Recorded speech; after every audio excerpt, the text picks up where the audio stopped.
Hi there guys, this is day 2 of Bosworth. Yesterday I didn't film anything at all because I was just focusing on getting everything done properly, but I thought I'd do some behind the scenes stuff, so I'm just going to switch the camera around. Here's Ali and Stu. Corinne is not allowed in the background because she's just been rude to me. She's mean. Ali and Stu, how are the sausages this morning? They are fantastic. Delicious. I'm also escaping a child. Frankfurters, the breakfast of the armoured horsemen. So we're not entirely sure what Richard had for breakfast on the morning of the Battle of Bosworth.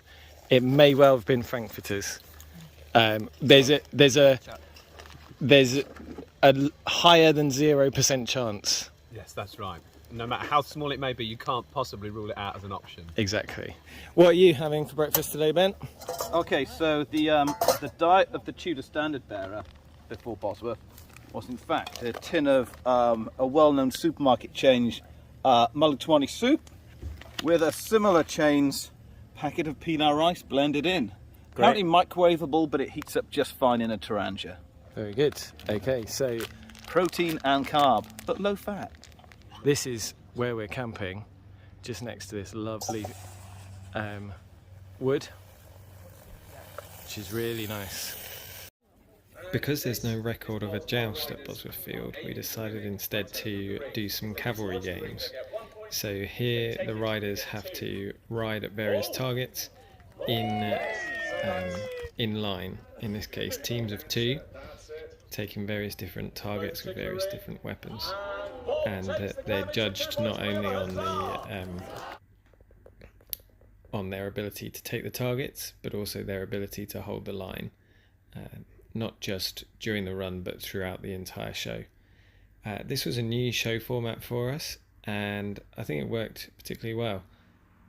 We also split the light cavalry doing some games and the heavy cavalry doing others. Visor up.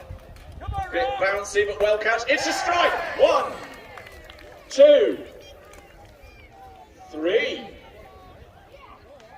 Okay, this is Louise of Noisy Little Goblin, and she's also a member of the Oxfords, who are currently mustering out here, getting ready for the Battle of Towton, which also takes place at Bosworth Festival. Yes. So how are you finding this weekend? Really enjoyable. It's the first time at Bosworth. It's really well put together, and it's just nice to. Normally, I'm on the road quite a lot, so it's actually really nice to be back with everyone. And the Oxfords have sort of swelled in numbers this year. Yeah. So it's been a really nice, relaxed but sort of sociable experience as well. So Yeah, it's great. lovely to be back with the group. Good. Yeah, after all of the time we had to spend indoors. Yes. Yeah. Yes, very much so.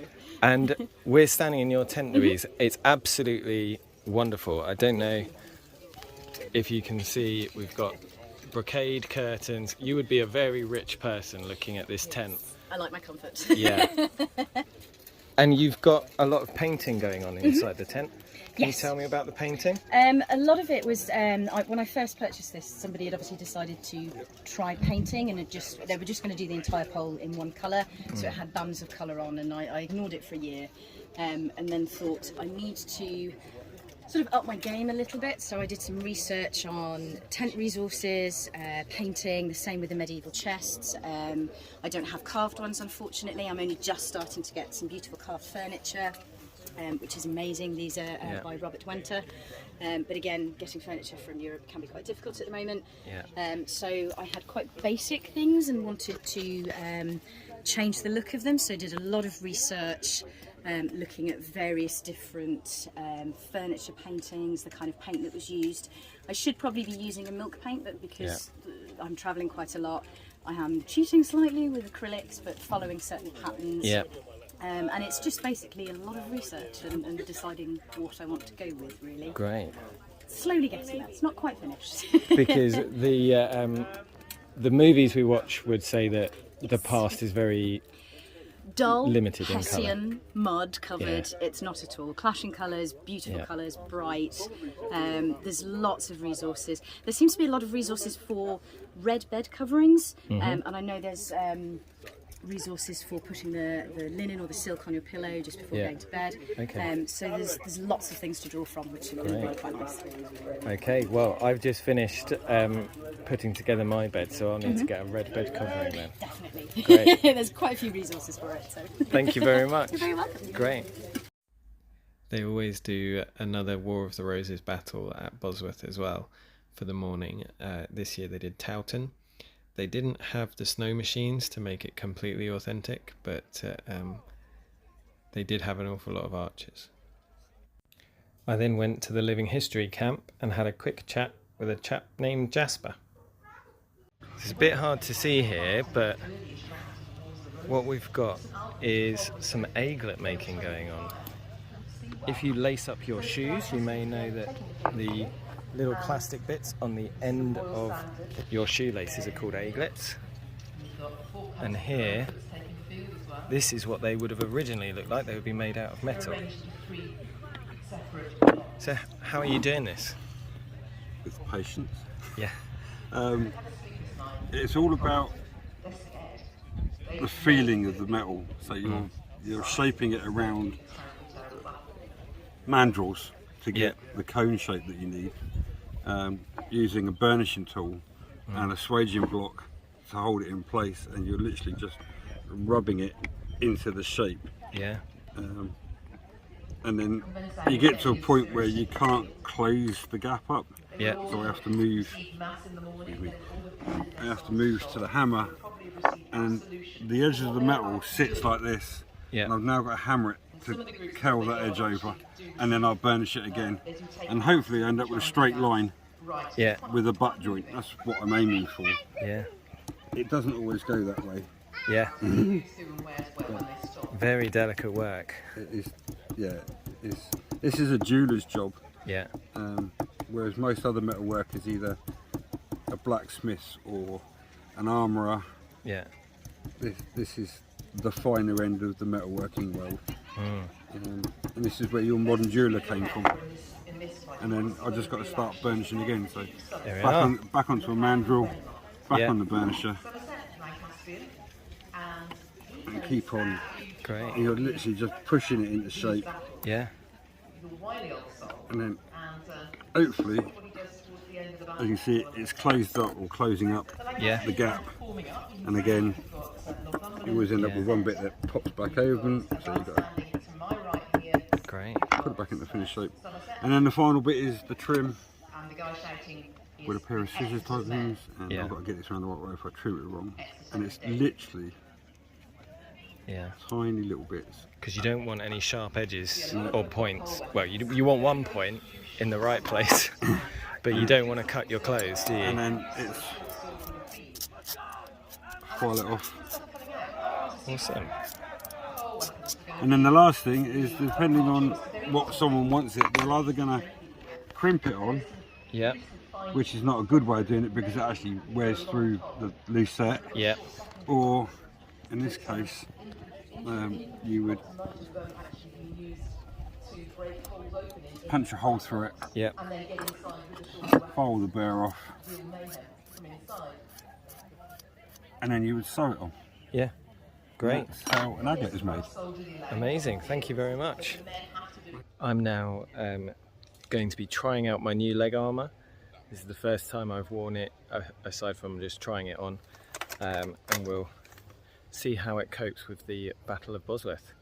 So once again, this leg armour was made by Art of Steel in Ukraine, and it's based on an effigy from Lingfield in Surrey. See, I've not travelled out to Ukraine for any fittings, so this is the first test. We'll see how it goes. The new leg harness went on perfectly, it fits really well. In the end, I wasn't able to wear the sabatons while riding because the stirrups for my saddle were too small for the sabatons as well. So you can see here when I'm riding, you can see my red boots instead of the sabatons. We'll need to find some bigger stirrups for next year. I found these legs were really good. They fitted really nicely. They worked really well. They were really trim and fitted my legs well. I didn't have any problems at all, which, considering there's absolutely no fittings, is pretty incredible. I not only had to ride in them, but I also had to dismount to the ground in armour with no mounting block, and also fight on foot, because as well as doing the battle, we had to do the Death of Richard display as well. So there was some foot fighting involved as well.